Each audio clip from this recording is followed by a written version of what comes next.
Hi,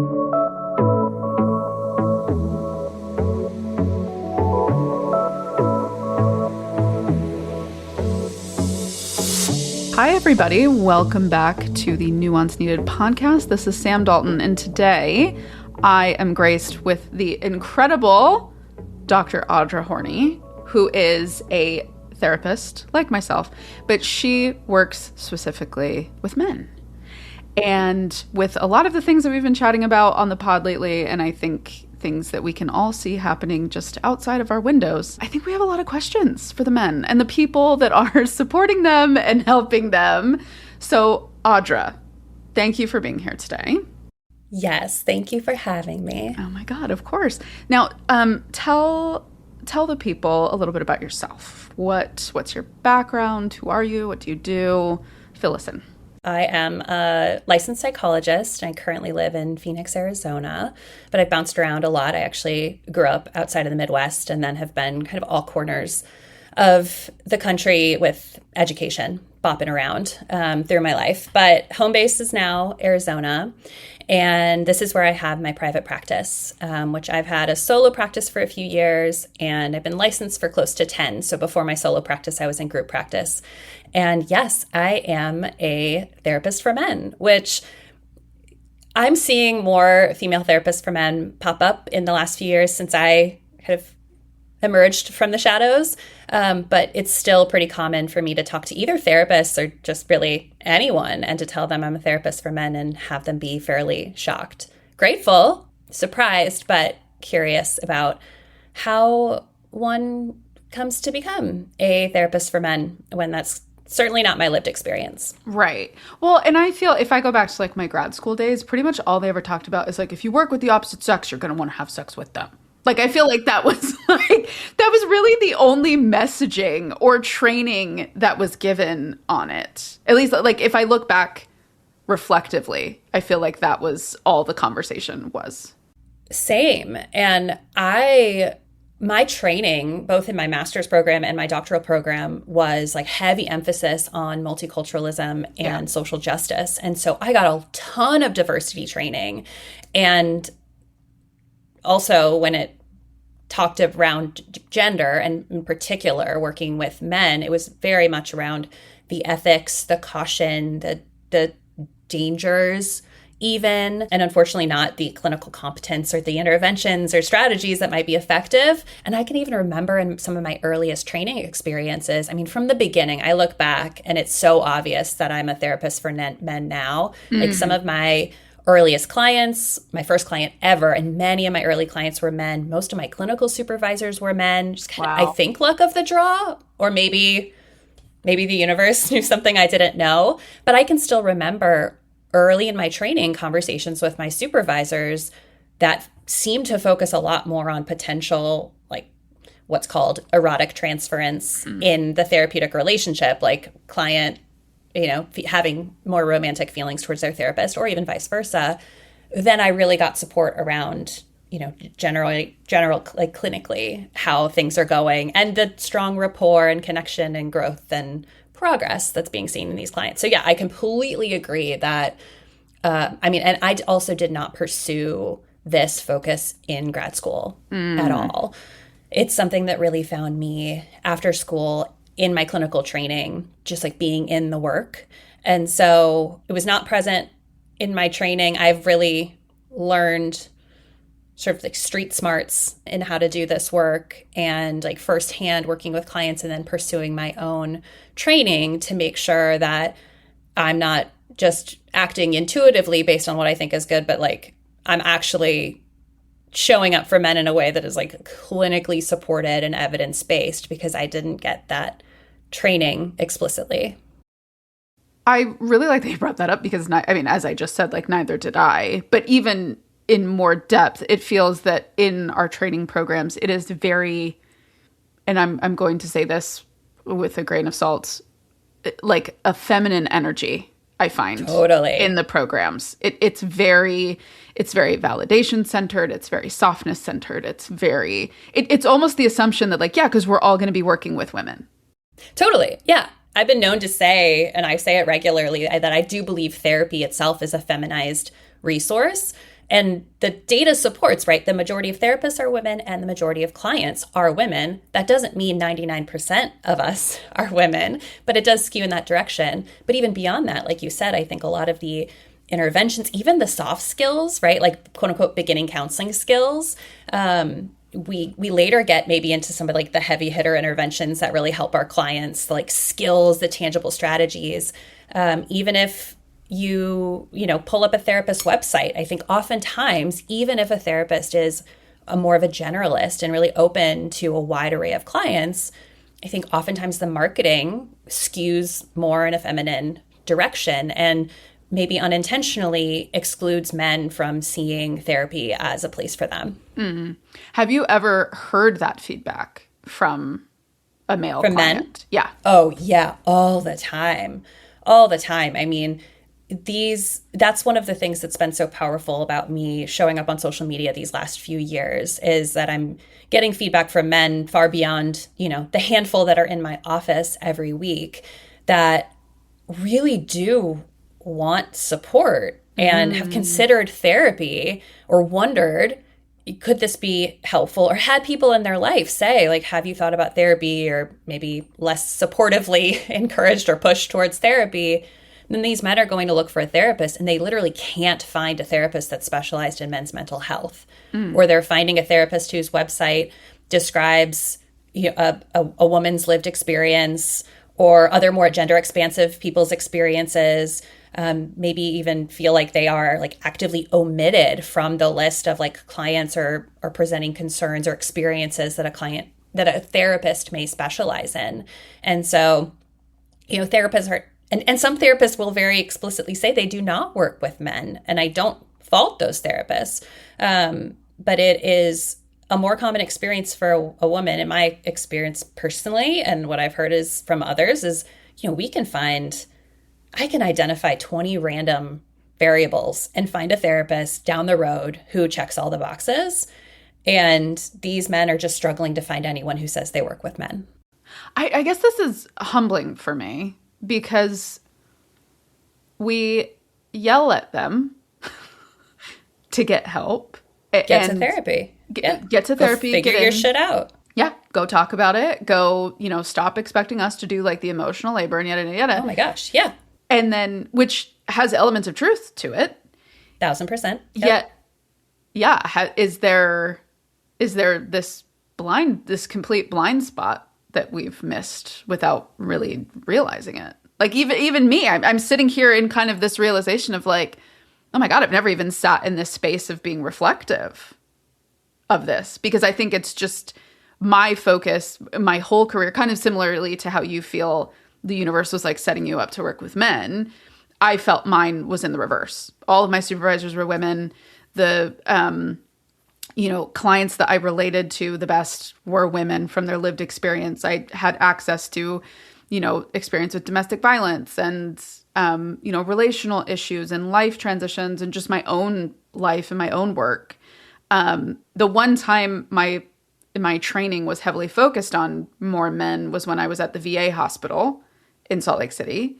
And I worked with the geriatric population, which was World War II Korean and Vietnam vets. And I just got so burned by like the overt, full-chested sexism and ageism and all of that I think it just kind of made me on a professional level be like, those aren't my people. Like, totally. I don't have what it takes to do that. So yeah, I think so many of us, we end up just assuming. And then if you go into private practice, it's a business. And so they tell you, speak to your ideal client. Right. Niche down. Yeah. Niche down, speak to your ideal customer. And so you end up speaking to the people that you feel best to work with. And I think so many of us just don't include men in that because we assume there's somebody out there doing it. Totally. And I strongly encourage therapists to do that. Like, yeah. I think the most successful therapist is the one that's going to do the work they love, that they're really good at. Yeah. And oftentimes that is someone who reflects some of your own lived experiences and identities, and like, amazing. Thank you, therapists, for showing up honestly, authentically, and doing great work. And I know a lot of therapists now who love their work with male clients, but aren't necessarily marketing the fact that they love their work with male clients, to the extent that when I started showing up on social media just a few years ago, right alongside when I was opening up my own private practice, and like you said, like speaking to my ideal client, I can vividly remember the conversation with my husband where like he's known, you know, for the 7 years leading up to that I am like, the joke during my internship year at a university counseling center was that Audra is specializing in profoundly depressed bros, because I was just like, the 19 to 20-year-olds were just like filing in and out of my office, and like it wasn't wrong. Yeah. And so this is just the work that like in-house in the agencies I've worked at, these are the referrals I'd ask for, the clients that would get transferred to me. But then I'm starting my own practice, and I want to be showing up on social media because I love the opportunity for advocacy and education and creativity. Yep. I'm like, okay, they tell me I'm going to be speaking to my ideal audience. And granted, there are so many therapists on social media now, and of course 3 years ago. But I literally found one other female therapist for men, and she was in Canada. And so whoa, I'm sitting there saying, okay, well, like this is going to be a component of my marketing for my practice. And I guess I'm just going to dive in and be a really small fish in a big pond. That feels like a risk, a little bit of imposter syndrome, the like, oh gosh, what am I opening myself up to? Kind of like, who am I to say that I am an expert on this, despite the years I know that I've had behind closed doors doing this work. But we're not talking about decades ago that I was like, and then I decided to talk about being a therapist for men. This is a few years ago, and it's still not an overwhelming number of therapists that are showing up, female therapists in particular, talking about this work. And so it was pretty quick that my social media channels started to take off, and my DMs were flooded with men being like, how do I find a therapist? How do I make sure it's somebody safe? How do I know they actually want to work with me? Which led me to then create a directory of therapists who were willing to like kind of, you know, name themselves, raise their hands and say, yeah, I'm a therapist who loves working with men too, because wow, I mean, there were far too many men reaching out to me than I could see, and internationally. And so as soon as I showed up and said, hey, like, here's my style as a therapist, therapies for men, like really my early content was like just normalizing therapy. Like, hey, I have a practice of men because men are going to therapy. Like that was really what my message was initially. It was just like, hey guys, men are going to therapy. It's not just we're telling you to go to therapy, they're going. But then so many men were showing up saying like, well, I don't know how to find a therapist. How do I know that therapist feels safe with me in their office, wants me in their office? Or guys who had really negative experiences in therapy, and they were like, I don't know if I could try that again. I felt like I got burned, and it feels like a risk to put myself out there again if, you know, therapy hasn't historically felt like a safe space for me. God, I am like really humbled right now because I feel like I like shell shocked you just now. No, this is good. This is good for me because I can get, you know, as therapists, we're not immune from just kind of honing in on our own world and hearing what my clients who are hearing all what women, your clients say. Right. Hearing what they say. Who are in pain. Yes. As a result of their experiences with men. Yes. Yes. And even on a personal level, the disappointment and the hurt that I've experienced, you know, from men, especially because I identify as straight. So I, you know, dating them and things like that. It's not easy. And I also feel that women have only, you know, and I'm going to be preaching to the choir with this, but I think just for the sake of making this thought make sense, I think for me on a personal level, something that I've been wrestling with is this feeling that over the last 10 years with the explosion of the manosphere and that whole disaster, and the podcast bros and everything that the current administration is encouraging, Christian nationalism, the whole thing. Right. I have felt incredibly defensive watching men tell me that they feel lonely when it feels like this is the first time the world hasn't perfectly catered to them. And if you look at like the span of history and how women have been treated for millennia, And now it feels like the last 50 years since we've been able to get credit cards, we've hustled and we've worked and we've made lives for ourselves, and we're still crawling over broken glass in a lot of ways in these systems that are perpetuated by them. And now all of a sudden we're almost inching our way to the top, and they're like, whoa, you can't do that. Like, that's not the natural order, and all of the other garbage that they spew. And so I think for me, I'm a little like, okay, well, you're going to have to go do the work then. You're going to have to go do the work that I did on myself to figure out how to overcome these things and how to work through loneliness and disconnection and triggers and trauma and all of that. Yeah. And I think there's truth in me feeling that way. But then also I'm sitting here now and I'm like, oh, did we even build an infrastructure that allowed them to feel that they could do this work that they need to do, that I'm telling them they should do, but then I send them into a dead end? I mean, pun very much intended. There's so much nuance here. Yes. And it is, the idea of like hashtag not all men. It's like, like fuck these hashtags. Like, yes. It's just because it is so complicated. And I can tell you that I have horrible trolls, seemingly male identified trolls in my comments, bots or not, right? Like there's room for this discourse.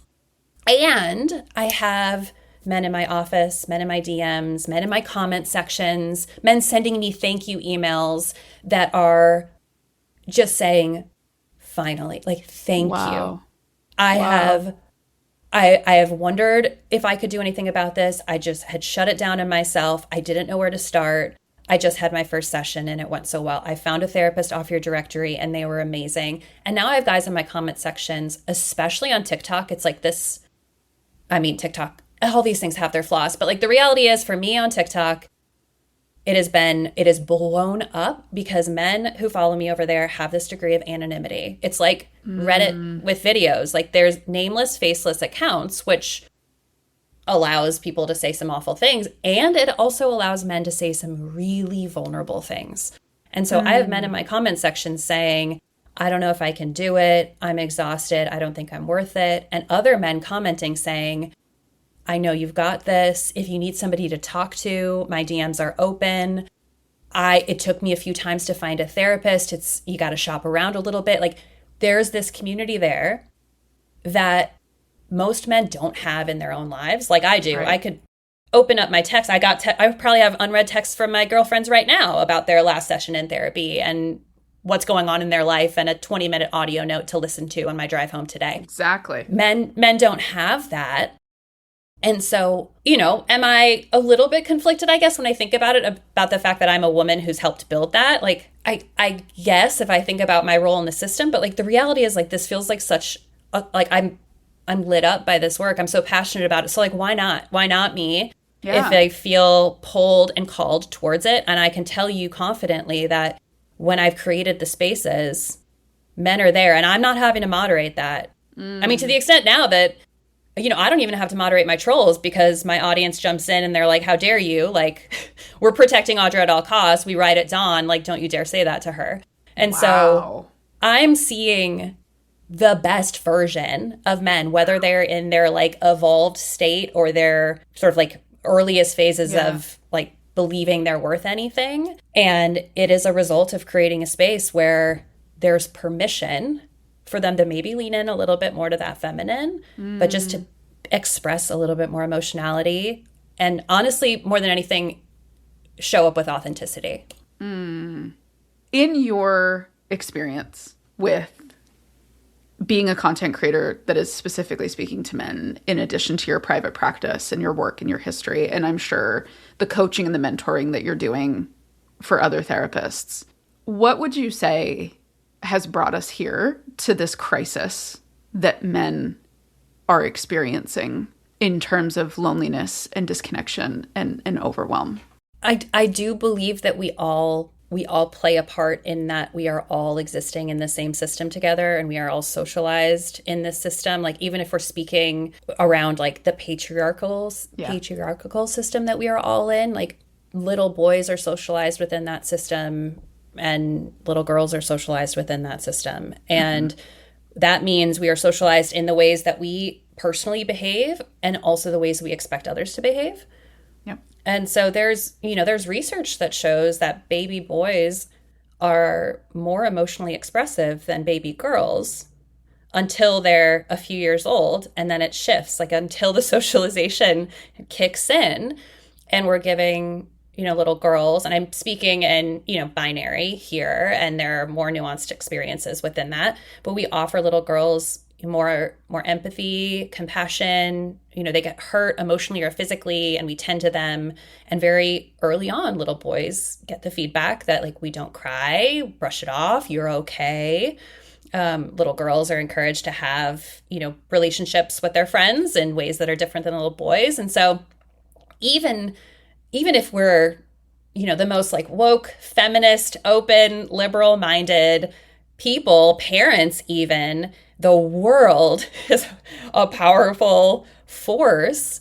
And so then, like, we fast forward a bit and we think maybe just even men in their 20s or 30s in more serious romantic relationships, and let's just speak, heterosexual relationships with women. I think women now feel like we have so much more, like, not just permission, but like a right to say, here's what I expect, and these are my standards. I'm not lowering this bar, and it is not hysterical of me to expect you to not be emotionally stoic and guarded and walled off.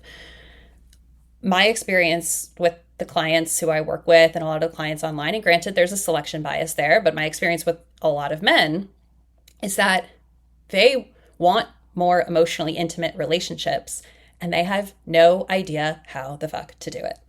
Like, what do you mean you want me to be more emotionally open? You want me to, a lot of men take that as like, okay, she wants me to like share how I'm feeling, or maybe like cry or be more vulnerable. And then oftentimes they get experienced, like the reaction they get from partners is like, I can't take care of you. This is more emotional labor for me, because it certainly can be.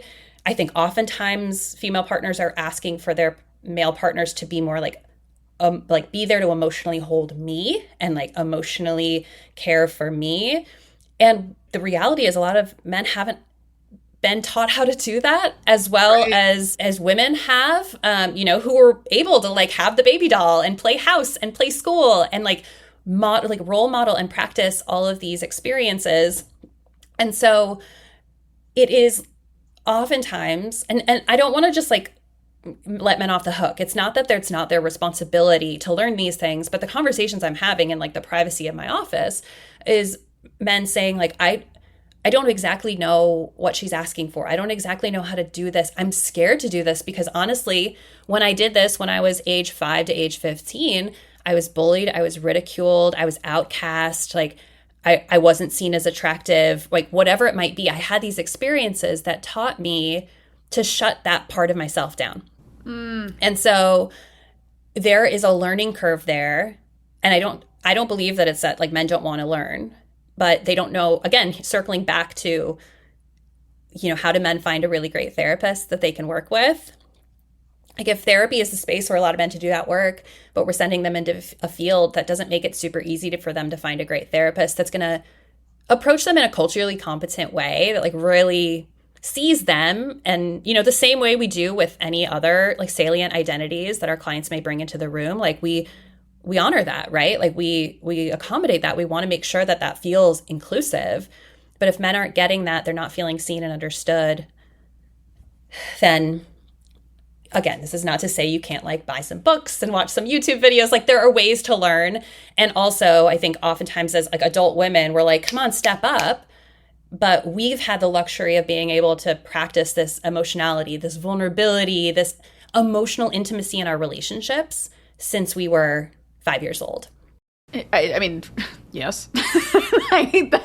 That's my first reaction. I think thinking of it in that way, like it truly is like the thing that was just like shooting across my mind really is like, fuck the patriarchy, right? And I think this is what gets dismissed by the podcast bros in the manosphere and some of these other people that benefit from the maintenance of the patriarchy, right? Is patriarchy hurts everybody. Women are oppressed, men are oppressed within the system. Just because the oppression is different doesn't make it less. Right. And we are all being harmed living in the system that we're living in that perpetuates the power structure. Yeah, men are expected to be emotionally stoic, hyper independent, dominant. These are the rules they're expected to follow to, a podcast bro would tell you to like be attractive, to get the woman, like make a lot of money, right? These are the things you have to do to stand a chance, but nowhere in there is, being emotionally intelligent and authentic even. Do you ever have men come to you and push back on being taught these things? Do you have men coming to you and saying like, well, why do I have to be open? Why do I have to listen to her in this way? Like, why does it matter? Do you see that? I will say that I, online and in my office, experience men, at different degrees of like adhering to some of these gendered roles or expectations. And some who maybe have more like traditional values and some more progressive values. I work in Arizona, so I see people, politically across the spectrum, ideologically from all over. And if you've found me on social media, you could probably read between the lines of like kind of what I stand for and what I believe men deserve. But I'll say that even the men that I work with that have more conservative or traditional values for themselves or in their relationships are talking to me because something's not working. Right. And so like that's usually the inroad is, I'll joke with clients sometimes who will in early sessions sit on my couch and say things like, like it's like really not that bad, it's fine, or this is working, or it's worked well enough. And I'm like, dude, like if we were grabbing a beer at the bar, I'd be like, cool, sounds great. But like you happen to be in a therapist's office right now. So like something's not working. And I'm guessing you're here because even if it's worked for you for 40 years, that's hit some sort of expiration date. And so that's usually my inroad is I'm not interacting with these guys because everything's sunshine and rainbows. Like we're talking because something doesn't feel like it's working. And usually it is their lived experience is not lining up with how their life looks on paper. Like, oh, I should be happier. I should be enjoying this. I should feel successful. And I don't. Why don't I? And it's recognizing there's like this emotional disconnection with themselves and in their relationships that is getting in the way of them feeling joy and worthiness in their lives anymore. What is the rate of narcissism?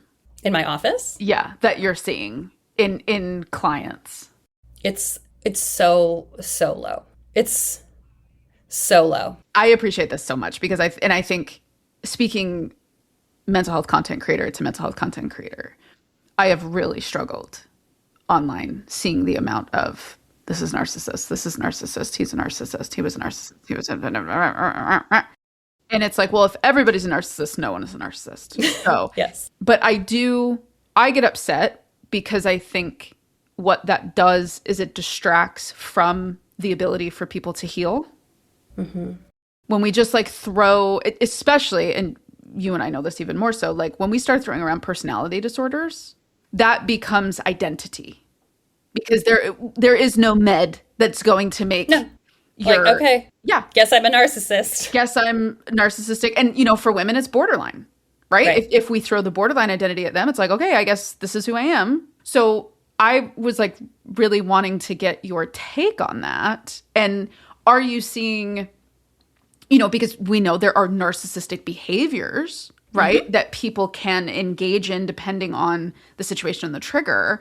But I wanted to get your take of, are there themes of maybe some of these like more narcissistic leaning behaviors that you're seeing? Or is that not even a problem that you're really dealing with? It's genuinely not a problem. And I know there is some like selection bias there of like the clients, the people who choose to see me, right? Right. And I would say clinically, like most people who like actually have like a clinical narcissistic personality disorder are not going to therapy. Like may be dragged to couples therapy, but they're not willing. And like I don't see court ordered clients, right? And so like those are usually, just like so people know, those are usually not the people who opt into therapy. But I can say that more often than not, what I hear from men, and I'll speak generally to like on social media and in my office for like client confidentiality's sake, right? I'm speaking more broadly, is I hear from men who are so trapped in their own shame and insecurities and self-doubt that then they say, I'm so in my head. I feel like I can't get out of it. Oh my gosh, am I a narcissist? Like I'm only thinking about like how I might be disappointing them or letting them down. And I have to educate men on what narcissism is not. Yeah. And it starts with, if you're asking that question, you're not it. You're not. Exactly. That is always what I start with. Yeah. Always what I start with. And so like, that's what I'm hearing more often than not. And like, don't get me wrong. Like, anyone in the business of working with human beings, like you said, there are narcissistic traits. We all score somewhere on a narcissism scale. And so are there going to be some men who are much more fiercely like defended and maybe, enter into a relationship wanting to puff themselves up a bit and put their status or their career or their money or like the name dropping, like, are there, just like women, right? Like there are ways that we defend ourselves. And I do think that that is something we can see. Mm-hmm. But in terms of like actual narcissism, I mean, I would say that I hear more about narcissistic partners and parents than I do interact with narcissistic men. That is, it's almost healing. I think for me, if I like take off my therapist hat and I put on like my personal hat, I think these are things that obviously, like, I know. And I hope no one's listening to this being like, Sam, why are you rocked that men have feelings? Like, that's not that's not the approach I'm taking. No. I think what I was really excited to talk to you about is I think, like anything, social media bastardizes anything that ends up on its platform. Yes, yes. And I know the messages that I receive about men, the things that I see from men, the interview clips that I see, the podcast clips, the things that we see from this administration, the way the stories women share, right? Oh, it's disgusting. It's disgusting and it's deplorable. And I think what happens is when you're in that echo chamber, you can't help but think like, well, that's everybody now. And that can happen for anything. And I think that is what's happening in the manosphere to men in regards to women. Oh, right? Absolutely. The Nick Fuenteses of it all, who are, saying like women are useless. We need breeding farms. We don't need them. We're fine. Da da da da. Which I think, from a clinical perspective, we can say like, well, is this like closeted behavior? Like you're too shameful to come out and say, I actually am myself as a man attracted to other men. So I have to villainize women in order to like justify my own like sexuality to avoid the shame. Right. That's a whole podcast unto itself. Mm-hmm. But I think what I was really excited to hear from you is like, what is the reality of doing this work? And, what, from like a therapist perspective and a personal perspective, what do you think needs to start shifting in order for these men to even just feel like more empowered to speak about these things and express what's going on with them and like seek help? I'll say that like that first question of like, what is it like being a therapist for men, right? Like it is the most, and I think most therapists who really love their work would say this, like I get to know the best people in the world. Like I get to build relationships with such amazing people that, I'm brought to tears when they're done with therapy with me because they feel so proud of themselves and so true to themselves and that they get to go on and live this amazing life. Like I get to connect with the most like dynamic, emotionally deep, sensitive men on a regular basis. And I get to witness, everything they have endured and all the reasons why they shouldn't be sitting in my office, why like they shouldn't be like, holy hell, how did you survive everything? And like, how are you trusting anyone right now, let alone a woman, to create space for you and to help you and to watch them grow is just like, I feel so lucky to do what I do. And I see why I can, as a woman in the world, I know why it may be hard for some women to believe me when I say this. Yeah. Or absolutely. to think it's just this tiny sliver of men that are seeking me out. I have only been on TikTok, I think, for a year and a half. And I have, I think now, like over 120,000 followers that are mostly men. And my content is therapy. It is mental health. It's emotionality. It's vulnerability. Like, I'm not repackaging it. I'm not trying to sell it in this palatable way. Like, it's therapy content and they are there for it. And I feel so lucky for that. I think that, as to your second question around like what can therapists and women really do here, how can we make sure that men know there is this space for this? I think that for let me speak specifically to therapists. I think, if we're going to welcome men into our offices, and we as female therapists should make sure like we've done our own work to make sure that we are ready for that. Because I do sit with anger at times. I do sit with, vulnerability that shows up in a way that is very different than it shows up with women. Like it is not, there are certainly similarities between my work, with men and then other clients, but there are differences to that as well. And men are sometimes seeking something else for themselves or pulling something else from me. And so I think as female therapists, making sure that if we are welcoming men into our office, that it is, as we would with any other identities, making sure that it is an inclusive space for that. And, I guess similarly with women, in our relationships with men, like recognizing that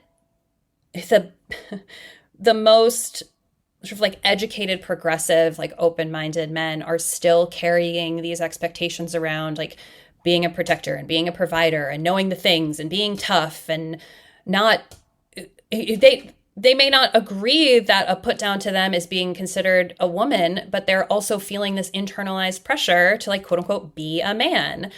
And so I think just being aware of the fact that men aren't immune to like gendered discrimination in their lives. But beyond that, I think the most valuable thing women can do, like women who have relationships with men that like you love, like the men, I think too often we talk about like men. Right. And we talk about like podcast bros or the manosphere, right? And like when we talk that globally, like there's a lot of shit we could say. But I encourage you to think about like a man in your life who you really care for, who you would want to reach out to you if he was struggling, because a lot of these men, men have the highest suicide rate, and it is at staggering numbers because most of them are suffering in silence. And so think about a man and how you would want to be there for him, how hard it might be for him to open up to you, and just being present with him if he ever does trust you in that way. Because most of these men aren't looking for much other than someone who seems to give a shit, because a lot of them have convinced themselves that no one does. And that there's no space for them to struggle, because as we talked about in the beginning, like damn, like women have been kind of at this for a long time. And like, yeah, guys, like it's hard, but like buck up and do the work. But that doesn't mean that it isn't hard. Right. And so men are feeling like oftentimes in this trap of like, okay, well, I'm being told to go to therapy and work on my shit, but I'm also like, there's not really much room for me to say that I'm struggling, right? Like the backlash around even like the loneliness epidemic. And there are things that social media blows up, but it's a little bit of like a catch-22 for men. Like, okay, I'm being told I need to work on my shit, but then I'm also being told that I shouldn't complain and I have it so easy. And it's like, oh, okay, well, which one is it? Ooh, that's a fair contradiction. It's tricky because like both things are true. Yes. Right. Nuance. Exactly. I like this question when you were just giving that very eloquent answer. The question that was coming to my mind is, okay, kind of thinking of my lived experience, both professionally and personally, and thinking of from like as a woman, the depth of the connections that I have with the other women in my life. my friends, my professional connections, my family members, right? Like just this, as a woman, I'm sure you know, as you said, you have like a 20-minute voice note. I know I have a 10-minute one waiting to go. Yeah, can't wait. Can't wait. It's going to be great. I'll take notes. Yep. Like, don't worry, babe. I got it. Like, so I guess the thought that I'm having is there legitimately a disconnect on us understanding how men express their feeling? And are we as women sometimes, and I'm not blaming anybody, this is just kind of exploring this idea. Are we as women often approaching men as if we are approaching another woman and expecting them to emote in the way we would see a friend or a sister or a mother or a female colleague emote? I think so. Yeah. And when they don't give that immediate, like, oh my God, girl, yeah. Like, you know, like we immediately go, you embracing hands. Yes. And, right. And crying and, you know, like, I see you. Thank you. Like, I want you to open up to me. Like, okay, I opened up to you. You open up to me now. That's how we do it. Vulnerable. Right. What, like, this is a long roundabout way to get to this, but what could we do or what are we missing that would help make men feel comfortable to express what they're feeling? And what does it look like? And I'm not trying to say that I'm like describing an alien here, but like if maybe we're recognizing that we as women are expecting to communicate with another woman when we're talking about our feelings, what should we be looking for with men? It's such a good question, because I do think it looks different. It can look different. Yeah. You know, just in the same way that, you know, I myself, I know one of the reasons I love my work with men is because emotionally I relate to them a lot. I'm not a very emotionally expressive person. I'm more private. I'm pretty walled. Like a lot of my lived experience, I'm not a man, but a lot of the ways that I interact in my world is like from a more maybe dominant or masculine energy. So I think it is one of the reasons why the work with my male clients feels so intuitive to me, because, you know, like this is my demeanor with my clients. Like it is same. It is right. Like, and it's just, this is who I am and this is how we roll. And it's very natural. And the sessions I have, even the really emotional sessions I have with men are some of the ones that have the most like hilarious humor that pops up, right? Like we're coming up for air in a way that like, I know I'm not calling that a defense mechanism. I'm not saying you're being avoidant. Like we're getting a breath and then I'm going to say like, that was hilarious. Now let's get back to it. Yeah. Right. And so like, I'm getting more of the verbal processing with men in my office than I think women generally should expect from men in their lives. Like they're coming here. A lot of my clients want to see me in person because it's like so separate from their life. They don't even want to have a session virtually from their car. They're like, no, I need to be in your office and, you know what it smells like and what it looks like. And like nobody's walking by. There's such permission there. But that doesn't mean that they're going back into their lives and showing up in their relationships that same emotionally like expressive way. And so when we're talking about like what we might expect or look for in men like in our lives, like they're showing us how they're feeling for like days, weeks, months, years before they're telling us how they're feeling. And so when you see him diving into more sort of like escape behaviors, he doesn't seem like he's got the energy that he used to. He's waking up in the middle of the night. He's drinking a little bit more. He is, you feel that heaviness. I think a natural inclination that, women have is like, what's going on? How are you feeling? Like, talk to me. Like, tell me, how can I help? And, for some men, they don't know how to name it. They feel so numb that they don't even, they're like, where do you want me to start? Right? Like this started back when I was 7 years old. I've just been burying it since then. Or it feels so vulnerable, such a risk to say anything. And I think if we can notice that, like the physical, the behavioral changes, and what so many men want is for us to just like give them a hug, to say, I'm worried about you. And I just want you to know I'm here for you. And that presence without asking any more, kind of like slowly just showing like I'm here. And then the other piece of it, and I'll be honest, this is a piece that it is hard for me in my own marriage to a man, is that when they are emotionally opening up, we have to be really careful not to communicate indirectly or directly that they're doing it wrong. That's tough. I know. Talk to my husband. That's a tough one. It's really hard because like we have the words, we have the skills, it's going to be like clunkier for them. They're not going to use the I statements as often. Like it's going to be messier. And so maybe that's it, is like letting it be a little bit messier. And if in that moment when he's opening up, we can just like bite our cheeks and clench our fists and be there and say like, thank you so much for telling me, without having to like intervene or edit at all. If we have to come back to something later, fine. Please don't weaponize it. Like men on the internet love to scream about women weaponizing their vulnerability. But like, I think there is a way that you can kind of come back and make him feel like he regrets opening up. But like if you really want him to open up, right? And that's another thing, is like, ask yourself, do I actually want him to open up with me, or do I want him to be more emotionally present for me? Oh, Audra. I'm sorry. Girl. I'm sorry. But like that, I think so there's good. truth there, right? Like I want my husband to be emotionally attentive to me. But if I'm telling him, I need you to be more emotional, I want more emotional connection in the relationship, and then he starts like kind of sharing with me how he's struggling, or even things maybe I've done that are causing him to struggle, I'm like, whoa. Yeah, excuse you. slow down the train, right? Yeah. But like that's something I think if we really want him to feel safe, we have to be aware of like, what are we really asking for?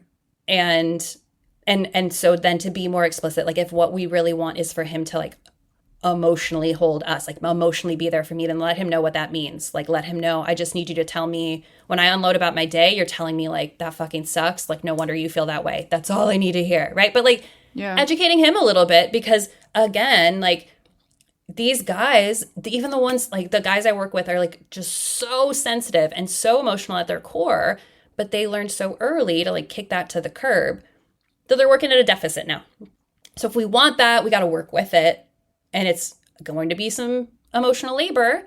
And this is where I come in. Like, this is where you say, follow Dr. Audra on Instagram or TikTok, or here's her directory of therapists for men. Like, you can search for someone and reach out. Like, there are resources. Like, that's the other piece, is like, as a field, I think therapists, I believe we have a duty. If we're going to be some of the people saying like men need to do the work, then it's on us to make sure there's a place they can go to do the work. All right, if you're listening to this and feeling like something has landed, I want you to pay attention to that, because when that happens, it's not a coincidence.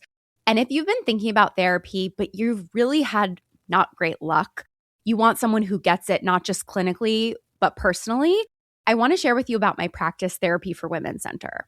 All of our therapists have actually been through the things we treat, whether that's trauma, anxiety, eating disorders, parenthood. When you're sitting there and talking about hard things, you know that the person on the other side really gets it. That's really why I started my practice, because I was sick of going to therapists who didn't fully understand the things that they were treating. At this point, we have over 30 therapists, and we actually hand match you to the right one based on what you're going through. And if we don't get the match right, we'll waive your intake fee and help you switch to another therapist in the practice. We really feel like finding the right therapist shouldn't feel like another thing to white knuckle through.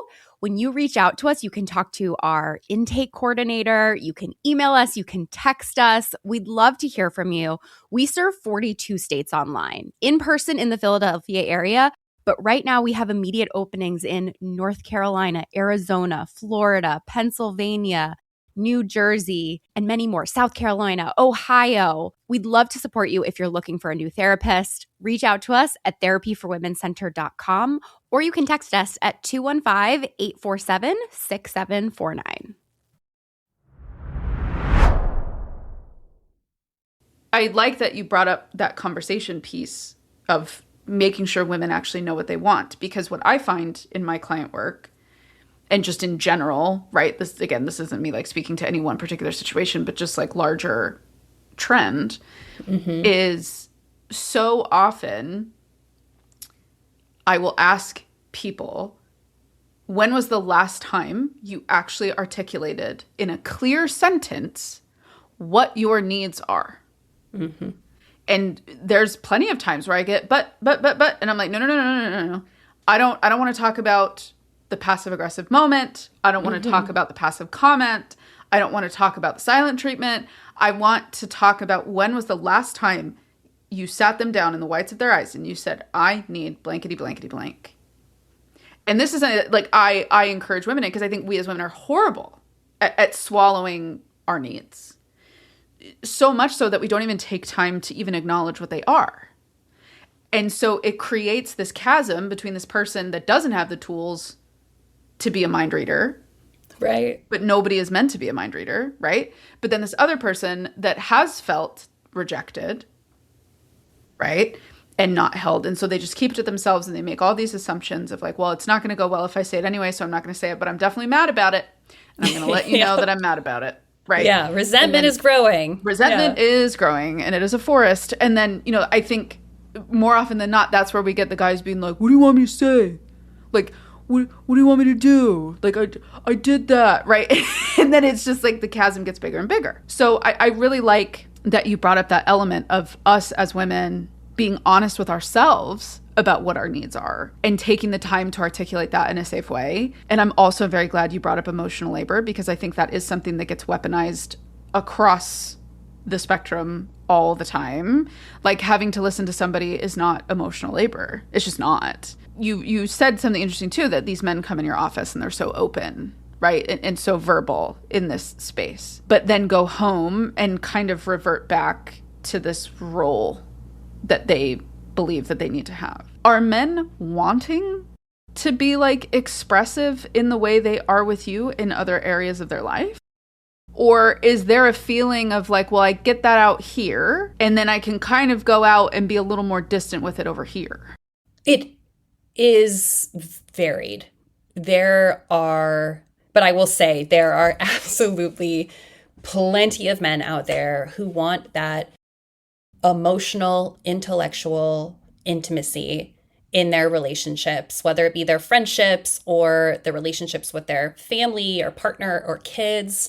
And sometimes I see a pattern where these guys who maybe have been so restricted for so long have developed a community around them of people who are okay with that or who wanted that. And so it's like a little bit of the like self-fulfilling prophecy of like, oh, wait, now I don't have people who, even a female partner maybe, who wants that from me. She wants me to be stoic and I'm the strong one and I'm the rock. And so sometimes that can be tricky. But so men, by and large, like men aren't coming to therapy just to be like, okay, I will be emotionally vulnerable here and nowhere else. Like, might they dig in deeper and might they have more of as all of our clients do. That's what therapy is, right? A place where you can say, I've never told anyone this before. I don't plan on telling anyone else, but I want to dig into this here. And so, yes, that happens. And also, so many of these men are wanting this, especially in like their male friendships, but they all believe they're the only ones who want that. And the research shows this is true for teenage boys. This is true for adult men. Like, they all think they all would like more emotional connection in their relationships, and they all believe they are the only one who wants emotional connection in their relationships. And so I think, encouraging men to join like men's groups, and whether it be, something more like formalized and therapeutic or like within a church setting or a sports setting, because it's a reason why next month I'm actually co-hosting a men's retreat, my first men's retreat, because I continue to have men in my office saying, I want deeper connections with other men. I don't know how to do that. It's scary. I don't think anybody else wants that. And I was like, okay, like maybe if I build it, they will come. And so these are the experiences men are craving. But again, like they don't know where to find it. And it feels really risky when the world and like there are these loud voices saying, this is what it's like. This is what it is to be a man. And this is what it is to be successful. And anything else is a failure. Or maybe they even have experiences with romantic partners who reiterate that. But yeah, men want support. Men want connection. Men are emotional beings. They are looking for a safe place to be that. I think there's a saying, I don't know who to credit this to, but it's the idea that a woman's greatest fear is that a man will kill her, and a man's greatest fear is that a woman will laugh at him. And the reality is that like women live with like a feeling of like a physical threat to our safety all the time. Like we're clued in all the time of like, am I safe? What's he doing? Where am I going? Where am I standing? Is it too dark? Like always. And my experience is that men have that same thing around their emotional safety of like, who can I be? What can I say? Are they going to make fun of me? Am I going to be judged? What is she thinking? And so they're tiptoeing around their lives, watching out for these emotional landmines, the way that we might around our own physical safety. It is so frustrating, the level of risk that we have to walk, and the calculus and the 4D chess that we have to be playing out in the world, even if we are partnered, even if we have a brother, even if we have if we have a dad, right? Like it doesn't matter. Doesn't matter. No, it doesn't matter. And yet I feel like why we're stuck between a rock and a hard place is at some point, it's like at some point we have to acknowledge that the emotional safety is also a challenge, right? And maybe there's a world where it definitely doesn't supersede the physical threat, but also like to start actually taking that seriously and say like, well, if we want things to be different in this world, if we want things to be approached differently, it's going to require some adjustment from us in our expectations and what we feel comfortable with and how we advocate for ourselves as women. And how we raise our sons and the boundaries we have with our sons and, leaving bad relationships. And again, I know that's a loaded podcast thing unto itself, right? Like we know that it takes on average 7 times for a woman to leave an abusive relationship. But I like that earlier you brought up, think of a man. Like think of a man that you have a relationship with and a man that you care for. Yeah, and what like does he deserve? Exactly. Yeah. And again, this isn't an apologist thing, because what I would like to hear your perspective on now is, because these are men that I have no warm feeling for, the manosphere. I would really love to know what you're seeing in your office or your colleagues who also specialize in this. Like, how is this impacting men? What are you seeing with that? I mean, it's impacting them. It's reaching them. I have received feedback from followers of mine on TikTok that as soon as they start engaging with my content, they start getting fed red pill content. And so I have been viewed now as on, I guess, the on-ramp by the algorithm to the manosphere. And the manosphere is such a broad term, right? Well, like yeah, there is pretty benign and harmless dude stuff in the manosphere, and then there's really disgusting, awful, violent content and beliefs. So, that has caused me to really slow down and try to understand what's going on and understand the fact, kind of reckon with the fact that, okay, at least the algorithm is seeing there's overlap here. And even if the overlap is just in audience and not in content, this is a big reason why I don't, and I think this is rare for content creators, I don't block followers. Like I don't block trolls. I don't block commenters. Whoa, you're brave. And part of the reason why is because, bots aside, if someone is like blatantly attacking another one of my followers in the comments, like I'll say this, I don't block people who are coming at me or coming at like generally my content. If they're coming at somebody else specifically, like you're gone. But And this is probably my growth edge. You know, I'll fiercely protect others, and then I'm like, I'm fine. I'll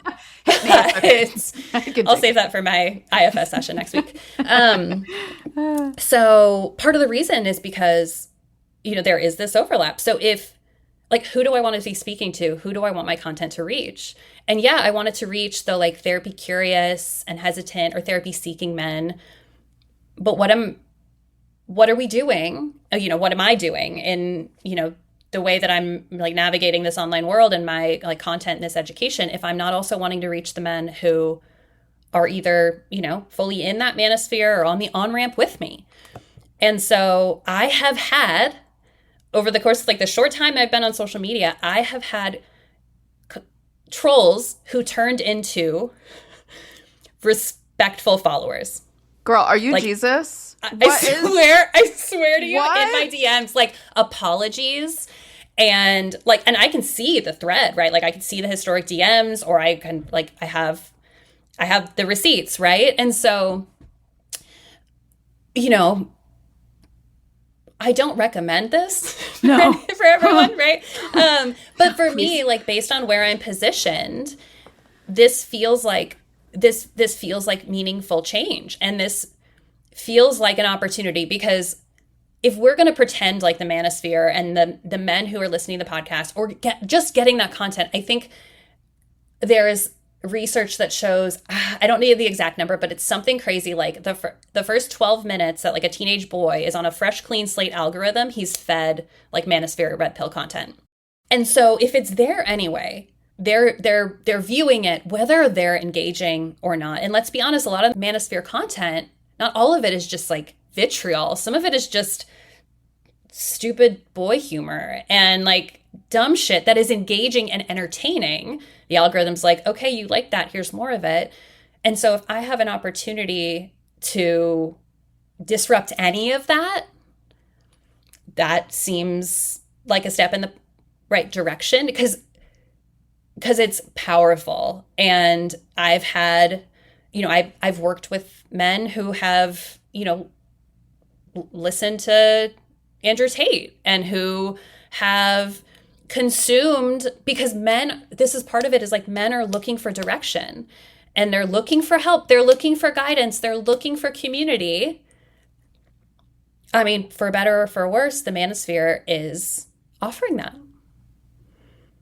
And so if we don't have alternatives and men who want, like, they can identify a problem, but then they're like, let's get a solution. And if therapy if the therapist is showing up just like validating, supporting, encouraging, and not offering some like tangible solutions for men, they're like, well, screw this. Like, I need something I can sink my teeth into. I'm not saying that should be the manosphere, but the algorithm is going to listen and might feed them something that other men are biting at. Well, men are solution focused. Yeah. They are. I like to say that men, like, we should be offering hope and solutions to men in therapy every single session. Like, I don't let a male client, and this could apply for every single, you know, client we work with, but I think for a lot of my female clients I've worked with, validation is a solution. Like, that's the intervention, is like, oh, you see me, thank you, I can die happy, right? Yes. And that's just like not true for the majority of my male clients. And so if we're not showing up for them, if they're not getting the help that they actually are asking for, and some other big, powerful, you know, financially lucrative, right, like, is offering that, if the algorithm's going to think I'm on that like on ramp, then maybe I get to be the off ramp.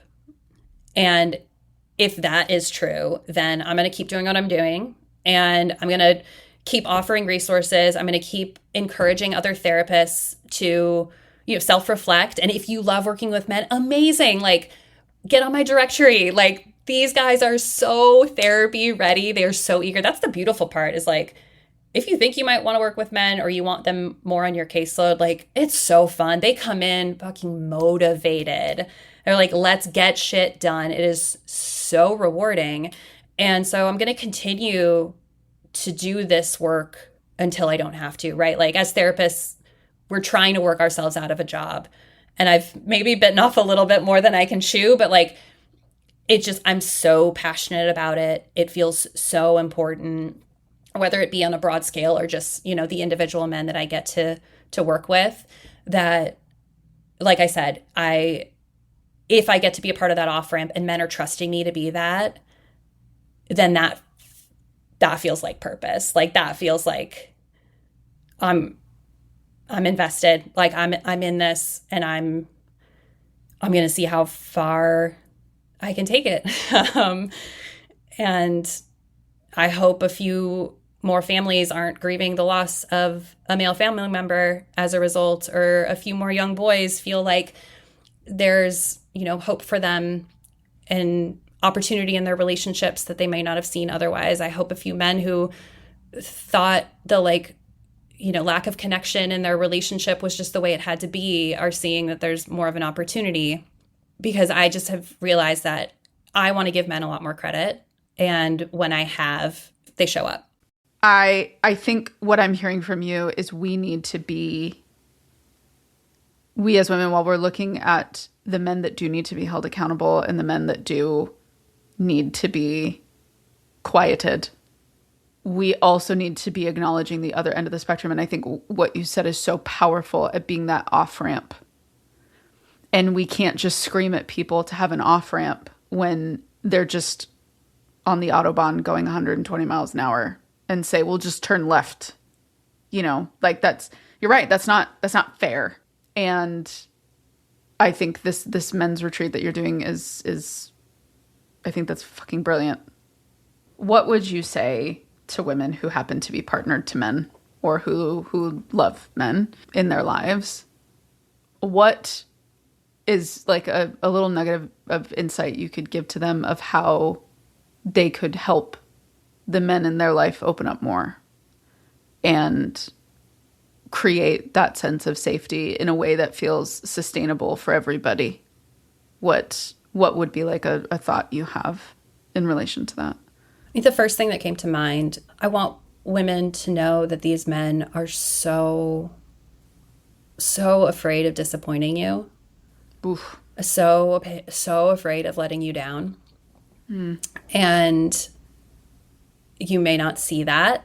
It doesn't present in a vulnerable way, but it can lead to him shutting down and closing off, and then show up with, irritability and an edge. And so to be able to hold both, to know that he could be struggling in a way that looks like someone who's really hard for me to live with. And again, I'm not excusing right, abusive, aggressive, extreme behavior, but he could be struggling in a way that is not telling me he's struggling or what it looks like when I struggle. And not only is it so scary for him to imagine emotionally opening up, because this is something he doesn't have practice with. We're asking him to jump off, the 10-meter high dive without knowing how to swim. And holding that with the fact that he's also terrified that he's going to somehow disappoint you or let you down in doing so, in showing that he's quote unquote weak. And I think the more that we as women can, for the man in your life who you're worried about, the more you can try to understand that, the more that you can be there to give him a hug, like a strong hug when you know he's had a hard day, to say the simple words of, like, I'm worried about you. You don't have to do anything. I'm not going to tell you to go to therapy, but I just want you to know I'm worried about you and I love you. Because the shame that so many men live with already is what is reinforcing his silence. It's reinforcing his distance. It's reinforcing his hesitance to seek out any sort of help. And so if, as like women in his life who love him, if we can do anything to make sure we're not adding to that shame, then we're doing something really powerful. And sometimes just the presence and making sure he knows we see him, that we see it, that we're not oblivious to it. Even if it's clear he doesn't want to talk to us about it, that we're clocking it and we're there. And there's like no pressure to talk to me, no pressure to go to therapy, right? But I'm here. is really powerful for someone who feels completely isolated in that experience. Extend them compassion. Yeah. Seems simple, right? But it's tough. Like, it is, we as women, we've got complicated relationships with compassion towards men, right? Like with saying that they kind of sometimes deserve more than maybe they're offering to us. Like it may mean, setting aside a little bit of your own resentment of what he's not offering you. But like, if you really are worried about him, that's what you can do. Right. Wow. Okay. Well, I'm going to have to go chew on all of this for a little bit. And I think that's a good thing.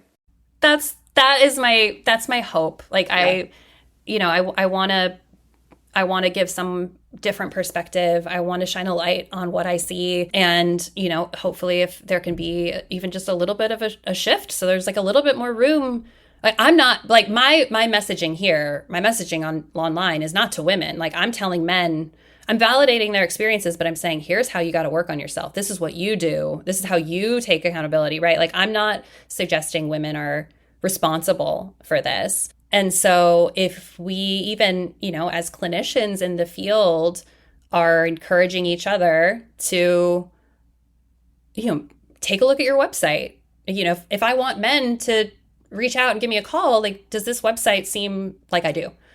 And, if not, can I make some edits to my Psychology Today? Can I join Audra's directory? Like, can I make it so that I am available? Because I think we are in a really unique position, if we are wanting to be, to create spaces for these men where, generally we're telling these men, go work on yourselves. And you and I, we are on the front lines of being able to do that. Thank you. Thank you, Audra, truly. You're welcome. Thank you so much. This is so fun. Yeah. Oh, God. I'm glad. I love these chats. I'm so freaking passionate about it. And there's so much to say, and there's so much nuance to it. So I love being able to have like some longer form opportunities to be able to dig into it, because it's messy, it's complicated, and it can be skewed so quickly in, a 60-second video that the algorithm is feeding you. So I appreciate the opportunity, truly. Yeah, no, we will probably more likely than not be having you back on. So if you have questions that you wish I would have asked Dr. Audra, throw it in the comments. Audra, where can people find you? Best place to find me is social media, Instagram or TikTok at Dr. Audra Horney, Horney. Get all my resources there for therapists, for men, for the men in your lives. So I hope that it's educational and informative for you. And follow along. Love to have you there. Amazing. Thank you. You're welcome. Bye, Thanks. guys.